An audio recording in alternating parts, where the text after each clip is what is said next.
I've always been fascinated by old architecture, so when I heard about an abandoned theater downtown, I couldn't resist exploring. It was a grand building from the 1920s, with an ornate facade and boarded-up windows that hinted at forgotten grandeur.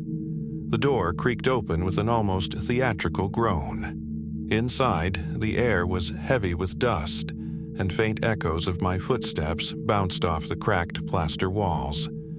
The main auditorium was massive, with rows of velvet seats faded to a ghostly gray and a stage framed by a sagging crimson curtain.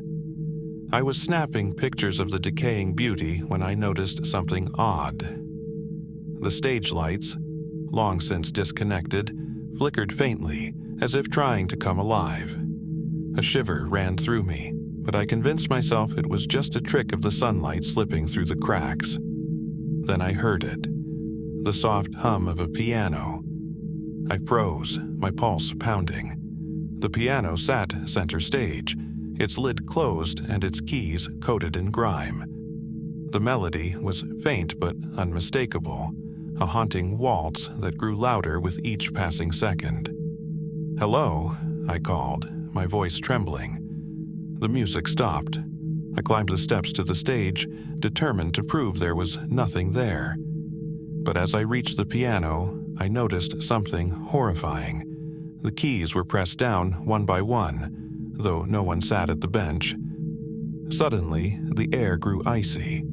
A whisper curled around my ear, so close I felt the chill of breath. "Stay for the encore." I turned to run, but the theater shifted around me. The aisles seemed endless, the exit a distant pinprick of light. Shadows moved in the balconies, faint applause rising as if from an invisible audience. Then, the final horror.